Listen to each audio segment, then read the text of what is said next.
தங்கள் நாட்டுக்கு சுற்றுலா விசாவில் வரும் பிச்சைக்காரர்கள் இங்கேயே தங்கி விடுவதாகவும் இதை தடுக்க வேண்டும் எனவும் பாகிஸ்தானுக்கு சவுதி அரேபியா எச்சரிக்கை விடுத்துள்ளது. உலகம் முழுவதும் பல பகுதிகளில் இருந்து சவுதி அரேபியாவுக்கு வரும் இஸ்லாமியர்களுக்கு ஹஜ் மற்றும் உம்ரா என்று 2 வகை சுற்றுலா விசாக்களை சவுதி அரேபியா வழங்குகிறது. இதில் ஹஜ் விசா ஹஜ் பயணத்தின் போது மட்டும் வழங்கப்படும்.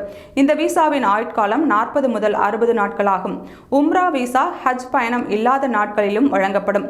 இந்த விசாவின் ஆயுட்காலம் 30 நாட்களாகும்.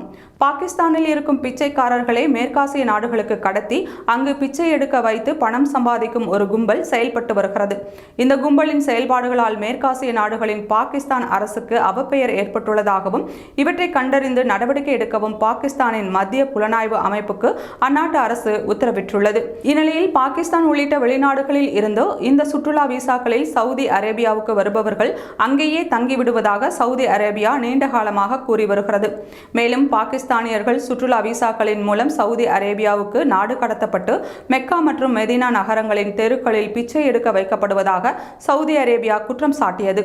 இதையடுத்து உம்ரா சட்டத்தில் விசா வழங்குவதற்கு புதிய விதிமுறைகளை சவுதி அரேபியா கொண்டுவர இருப்பதாக செய்தி வெளியாகியுள்ளது.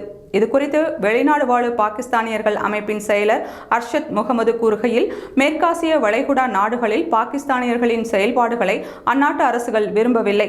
இவர்கள் இங்கு சில கும்பல்களால் அழைத்து வரப்பட்டு குற்றச்செயல்களில் ஈடுபடுத்தப்படுகின்றனர்.